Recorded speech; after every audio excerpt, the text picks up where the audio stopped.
Vous allez recueillir votre lait grâce à un tire-lait électrique qui reproduit la succion du bébé. Il est associé à une tétrelle qui se positionne autour de votre mamelon. Cette tétrelle est directement reliée à un flacon destiné à recevoir le lait.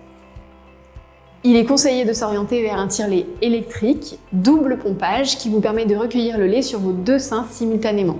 De cette manière, vous pourrez collecter davantage de lait et gagner du temps.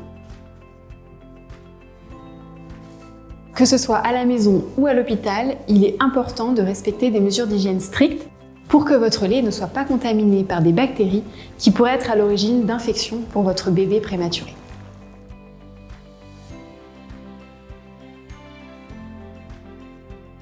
Au début, l'hôpital met à votre disposition un tire-lait, puis vous pourrez en louer un en pharmacie ou auprès d'un loueur professionnel.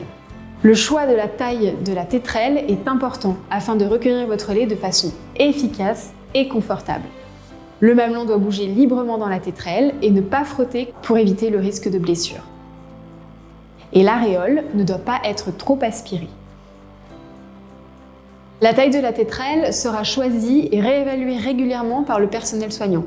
On mesurera votre mamelon à l'aide d'une réglette perforée et si on hésite entre deux tailles, on choisit plutôt la plus grande. L'objectif est de tirer votre lait sans douleur.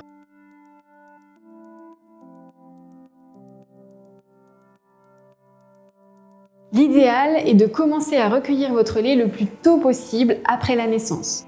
Au mieux dans les 6 heures qui suivent ou, si votre état de santé ne vous le permet pas, dès que vous serez en état de le faire. N'hésitez pas à demander un tire-lait à l'équipe soignante.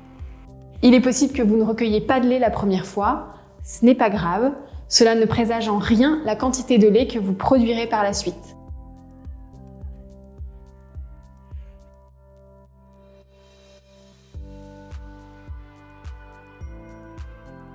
L'idée est de reproduire le rythme physiologique d'un enfant né à terme qui tète environ 8 à 12 fois par 24 heures car ces tétées régulières permettent de stimuler la montée de lait. Nous vous conseillons de recueillir votre lait, si votre état de santé le permet, le plus souvent possible dans les premières semaines, à une fréquence d'au moins 7 à 8 fois par 24 heures.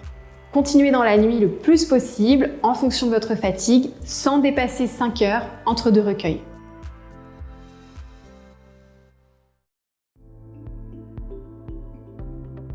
Il est préférable d'approcher un volume de 750 ml de lait par 24 heures à la fin de la 3e semaine si vous souhaitez allaiter de manière exclusive après la sortie. Si les volumes de lait recueillis ne sont pas suffisants pour couvrir ses besoins, votre bébé peut bénéficier en fonction de son terme, soit de lait de femme ayant fait un don au lactarium, soit de lait artificiel adapté aux besoins des nouveau-nés prématurés.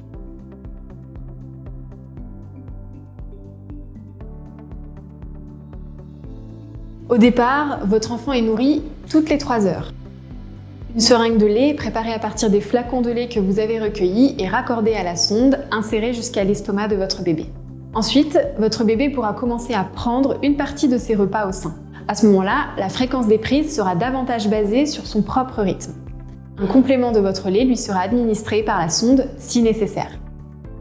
Quand il deviendra autonome et qu'il n'aura plus besoin de la sonde, l'allaitement à la demande pourra être instauré avec un minimum de 6 à 8 repas par 24 heures.